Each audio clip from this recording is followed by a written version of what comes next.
Welcome to Briefing Document. Here we will go over UFO stories and history. We will discuss the research into these events and you can decide if the stories are true or not, or need more details. Are you ready for this? When you think about the Department of Energy, you don't always think about Special Forces type units operating within that agency. But that's what we're going to be talking about today. Are these the units who show up to UFO UAP recovery scenes? Are they the units who are escorting and protecting various unmanned aerial vehicles and alien reproduction vehicles as they are being tested and operated at locations around the world? That's what we are discussing in this briefing document. The reason for this is in the last few years, there have been interviews with former military and also civilians who have encountered these groups around the world and also inside the United States, to include a restricted United States military base.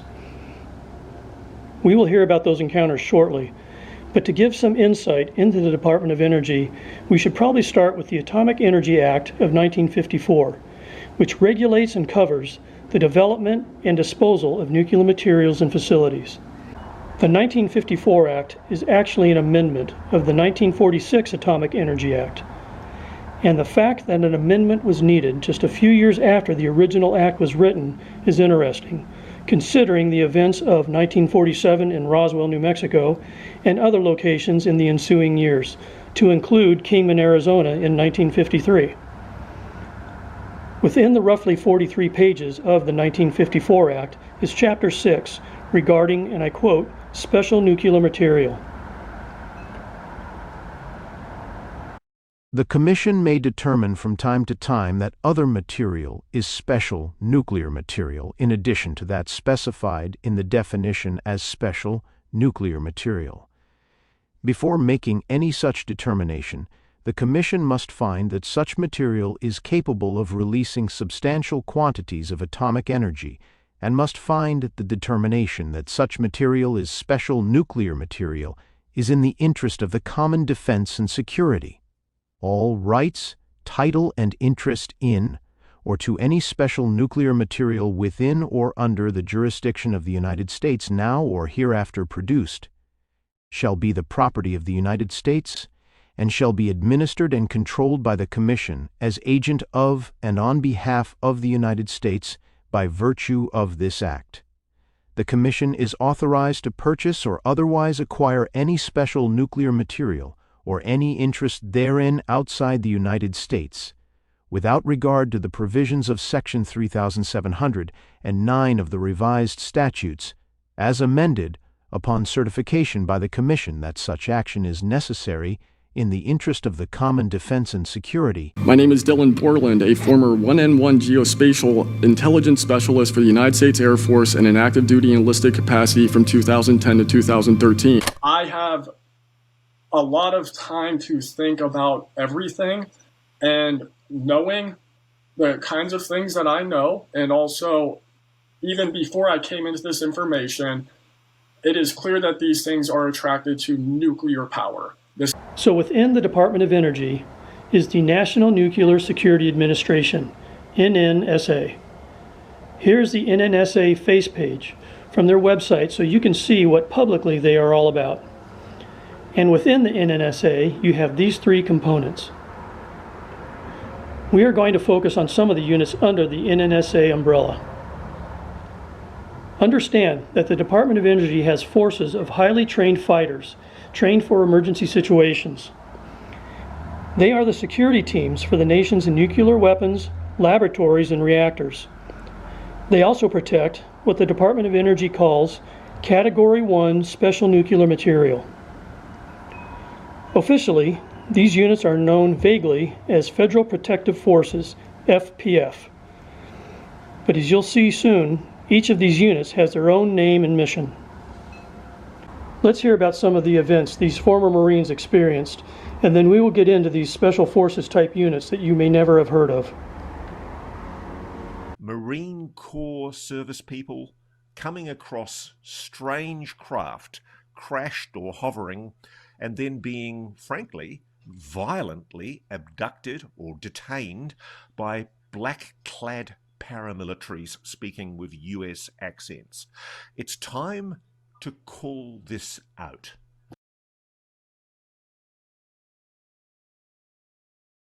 After about 15 to 20 minutes at the site, Weygandt and the other Marines embarked to climb back up the ridge to rendezvous with the rest of the MAC G-28 Marines when they were greeted by 2 to 4 Army CH-47 helicopters flying overhead preparing to land in a nearby clearing. When Jonathan and the others climbed to the top of the gorge, the Marines were quickly intercepted by armed men dressed in black fatigues styled similarly to a SWAT team. It was almost like they were there already.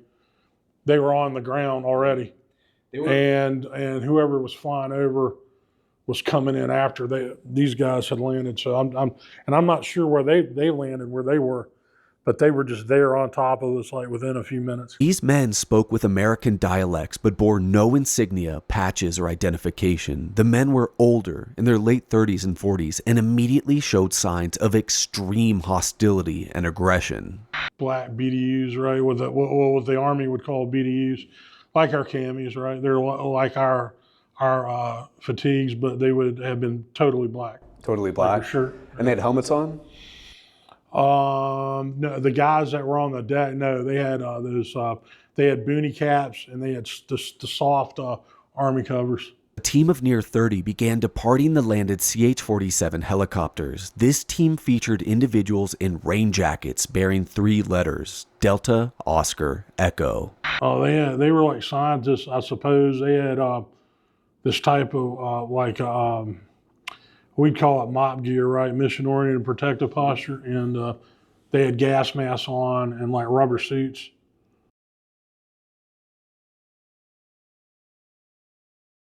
Hey, Roderick, welcome to Reality Check, sir. Thank you first for your service, and thank you, GERB, for helping us put this interview together. Roderick, take me to March 1997. There's a Marine Corps experiment where you're testing new tactics and equipment, including what your role was, which was crash retrieval exercises for Harrier jump jets. What happens on the day that you had this extraordinary experience? Thank you, Ross. Let me get right to it. That night, my squadron did not have any jets in the air. However, as a collateral duty, when you're on these smaller detachments, some group gets assigned to be in the Humvee with fire suppression equipment in case a jet goes down or we need to go investigate something. And then we head out as needed. On that night, approximately 2 a.m., got a call on the radio from the tower. They wanted us to go out and investigate some unknown flare activity. So we head out approximately 5 miles outside of base, and we're coming over a hill, and there is a 200 to 300 foot equilateral triangle hovering in the air. As we come over the hill, we see this craft. Wow. Just as soon as that happens, we come down the hill, and there are at least 5 to 6 jacked up black vehicles, and there are at least 30 men armed in black uniforms, black mercenary type uniforms, and half of them come running up the hill immediately in V formations with guns drawn. So we were immediately assaulted by these men in black. We did not have our rifles on us. We're glorified mechanics.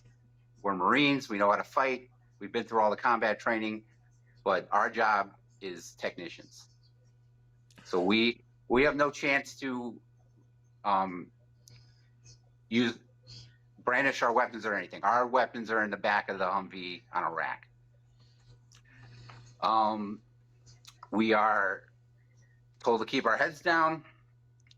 Peripherally, I'm still watching this craft. And then shortly after that, heads down, I peripherally see it take off to the northwest at a high rate of speed, very high rate of speed. I would direct people to the GERB video, for the visuals. I think that's very important because Gerb and I worked a lot on describing the vehicle the best I could, what the guys look like. So after this craft leaves, these gentlemen run back down the hill. We are in a state of shock. We stand and just look at each other. It was.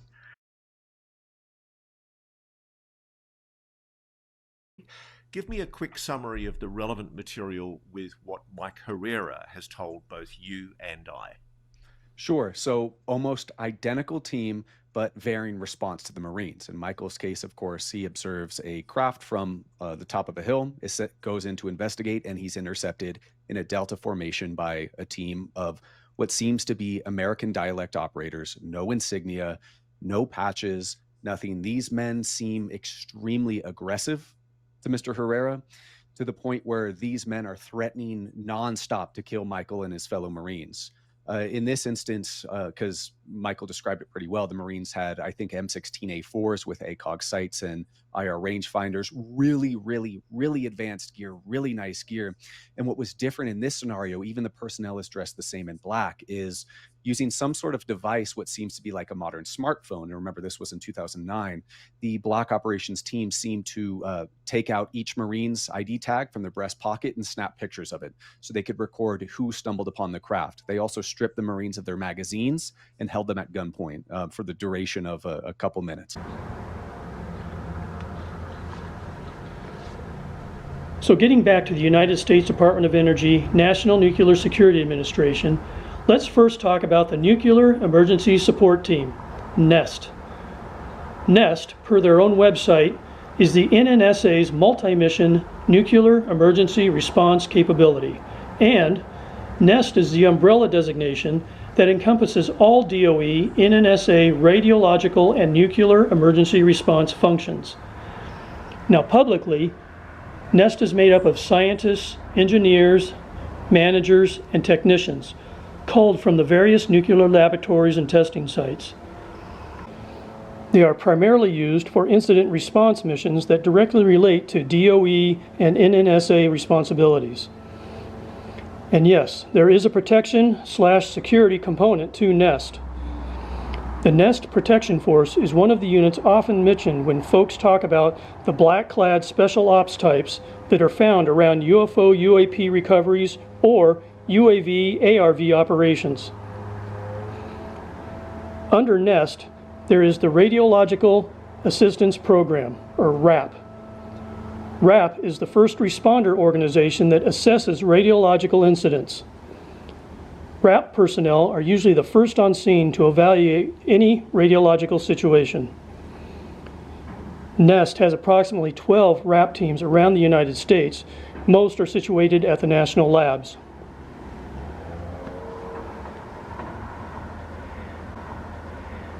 Now let's talk about NNSA's Office of Counterterrorism and Counterproliferation, CTCP. Per its public information, its operational assets are used to locate and defeat terrorist nuclear devices and mitigate the effects of radiological incidents around the globe. For those keeping track, there has always been a nuclear and radiological concern at crashed UFO UAP sites and at crash sites or testing locations involving UAV and ARV. Interestingly, CTCP manages NEST. So if you're making your own flowchart, the Department of Energy is at the top, then you have the National Nuclear Security Administration, then the Office of Counterterrorism and Counterproliferation, then NEST, the Nuclear Emergency Support Team. Within the CTCP, there is also a liaison office. Again, it's under the NNSA, but let's look at their own schematic of who they liaison with. We'll just focus on two: the Special Operations Command and the Joint Special Operations Command. So if your question is, how would a NEST team or some other DOE NNSA Special Operations team have unadulterated access to a secure military base? I guess a phone call from the NNSA CTCP liaison to JSOC would make that happen. Again, not to preach to the choir, but Special Operations Command and JSOC have been rumored for years to be involved with crash retrievals of UFO and UAP around the world, and also as possibly having an influence on things that are possibly going on in Antarctica. Have you had your fill of acronyms yet? Well, stay seated, we're not done. Next, we have the National Composite Adversary Force, NCAF, also known as the Composite Adversary Team, CAT. Same unit, two different names. For those of you who are familiar with former Navy SEAL Commander Richard Marcinko, the founder of SEAL Team 6, and specifically his Rogue Warrior series of books. His first book in that series was simply titled Rogue Warrior. In that book, Richard Marcinko recounts his founding of a unit called Red Cell, which was a Navy SEAL team put together by Marcinko to test the vulnerability of naval bases and other secure Navy property around the world. This team would infiltrate a site and either take prisoners, set off explosives, and/or other things to test the security vulnerability at these facilities. NCAF, or CAT, is the same type of team, but working for the Department of Energy in NSA. They are special operators who go around to DOE facilities, bases, and labs and infiltrate or try to cause trouble to show where the security weaknesses are. The NCAF and CAT duties used to be performed by Army Rangers, Navy SEALs, and Delta Force, but because of their constant deployment, it became necessary for NNSA to create their own Special Forces team to evaluate security at these DOE locations. NCAF, or CAT, falls under the Office of Security Evaluations, which is under DOE, NNSA, and the Office of Health, Safety, and Security's Office of Independent Oversight. You got all that?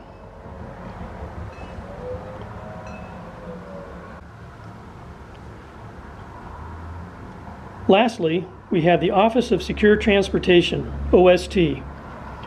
Under NNSA, the role of OST is, in their own words, responsible for the safe and secure transport of government-owned special nuclear materials within the contiguous United States. The shipment could contain nuclear weapons or components and/or enriched uranium or plutonium. Interestingly enough, none other than renowned investigative journalist George Knapp actually came across one of these OST units while doing a follow-up to the reported UFO crash in Needles, California a number of years ago. The people in Needles had seen strange vehicles, and there were strangers around town asking questions about the crash and possibly doing cleanup in the days following the reported crash.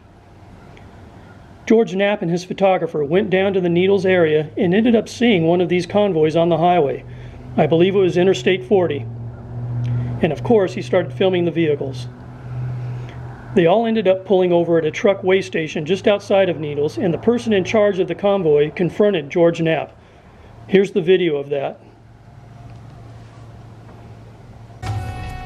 Strange, unmarked vehicles with blacked out windows, a forest of antennas. They've all been spotted in southern Nevada and in neighboring states. Who are these guys, and why are they driving through Las Vegas so often? The I-Team went looking for the alleged men in black and found them. George Knapp is here with the exclusive story. Well, as you both know, we started hearing about these weird convoys a couple of months ago in connection with the story of an alleged UFO crash on the Colorado River. Sure enough, the stories about unusual trucks and agents inside turned out to be true. What we stumbled on has nothing to do with UFOs, but those vehicles are definitely carrying out a secret and important mission. On a ribbon of asphalt in the Nevada desert, a strange convoy of odd vehicles with darkened windows slides along in relative obscurity. There are no signs or placards to suggest who these guys are, but the telltale license plate says federal government. At a weigh station near Laughlin, the convoy pulled over to evaluate who we were, so we waited too. As we did, more of the mystery trucks zipped past.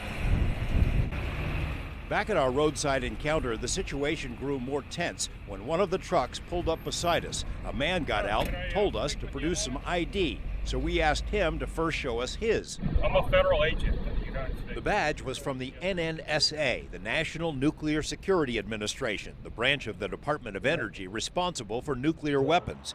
NNSA is a constant presence in Nevada, particularly at the test site, but it has a little-known elite component which doesn't interact with media. What we stumbled upon was OST, Office of Secure Transportation, the special unit created to transport nuclear weapons and weapons-grade material. Since its creation in 1975, its convoys have logged more than 110 million miles without any serious incidents, carrying the world's deadliest cargo right through cities like Las Vegas. Because of that interaction, George Knapp ended up getting access to OST and did a report on what the unit is all about. While I don't believe OST is one of the black-clad special operator units, they very much are special operators, and please take note of their training, weapons, and what their vehicles are capable of doing. Decades ago, this sprawling complex tucked into the foothills northeast of Nellis Runways was known as the Lake Mead Base. These days, it's called Area 2. It's one of the 3 largest weapons storage sites in the nation. Its bunkers packed with bombs and explosives used to train the world's best fighter pilots. But there's something else here, too. Secured behind the triple-wired fences and serious warning signs in hardened tunnels that cut deep into the earth is one of the largest stockpiles of nuclear weapons in existence. As a matter of policy, the government won't confirm or deny this, but it's believed there are more than 200 and perhaps as many as 1,000 of the most terrible weapons ever built, all within 10 miles of downtown Las Vegas. When the atomic testing program was at its peak, the bombs that obliterated chunks of the test site were stored until needed at Area 2. More recently, the devices have been reconfigured to be used in non-nuclear testing at Area 52, the Tonopah test range, or are transported to other places where they're dismantled altogether. We've got treaties where we're reducing the number of nuclear weapons that are out there. So the weapons that we have in the inventory, we have to get them to the facility that does the dismantlement. That's Pantex. So we know that we're going to be moving the weapons there.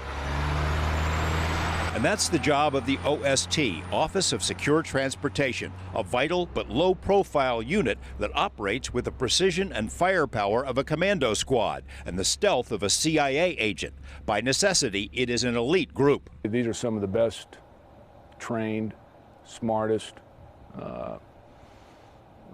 physically fit and capable young men and women the United States has. Colonel Craig Tucker commanded Marine units in Iraq and brings the same intensity to the OST. No matter how you cut it, moving nuclear weapons anywhere carries inherent risk, so his agents anticipate and prepare for the worst. That means constant training, much of it weapons training. Each OST agent is an expert marksman, and each convoy carries an arsenal, though they decline to talk specifics. An assortment of specially modified vehicles accompanies every shipment. Millions of Americans have probably seen them on the road and thought nothing of them, since there are no special signs or placards on the trucks to indicate what's inside. If the I-Team hadn't been looking for vehicles fitting their description, we might not have even given this convoy a second glance. What we didn't know at the time is that the trucks can defend themselves. It's a armored tractor, and then the trailer is a secure trailer that is capable of basically defending itself in case of attack. A truck that can defend itself? The Transformers movie comes to mind. OST's big rigs are not quite that sophisticated, but they undergo radical transformations before they're put into service. For one thing, they have redundant communication systems that will let a central command know every time they move so much as a foot. Off camera, the I-Team was told that in the event that all the agents were somehow taken out, anyone who tried to steal a nuke from an OST truck would be dead, period. The vehicles are prepared appropriately to assist in the defense of the shipment. Earlier this And do you train for crazy media guys with cameras? we hope that doesn't happen again. Now, these units we have talked about have their own training compound. It is on Kirtland Air Force Base in Albuquerque, New Mexico. It's called the Department of Energy National Training Center. The training compound is made up of different ranges and complexes for the different aspects of training, whether it be radiological or any other type of technical and scientific work, not just the Special Forces type operators. One place on the compound is the Integrated Safety and Security Training and Evaluation Complex. Another is the live fire range, which the live fire range itself occupies 698 acres. Those are the publicly admitted special warfare operator type units within the Department of Energy National Nuclear Security Administration. Now, is there another unit made up of black-clad Special Forces operators under the NNSA umbrella that they do not acknowledge? Maybe. Or maybe NEST is the team that these former Marines and others have encountered. What are your thoughts? Suffice it to say, the Department of Energy is very hard to get Freedom of Information Act documents out of. And if you ever would get something back, it would probably look something like this. Next to nothing is released. And when you see the various offices that some of these teams operate under, you can see it would possibly be difficult to make the proper request in the first place. You saw how we showed they are embedded under multiple offices and multiple headings. Now, one other thought. Is it possible that the Special Operations Command and Joint Special Operations Command have units of black-clad special operators who go and do the UFO, UAP crash retrievals, or do the protection details on UAV and ARV operations? Sure, that's possible. It may not just be a NEST team of special operators. It could be another special unit within the United States government, or multiple. What are your thoughts on that? Thank you for watching this episode of Briefing Document. Please hit the like button and consider subscribing to our channel, as it really helps. We will be discussing more stories in history, and we welcome your input. There is much ahead.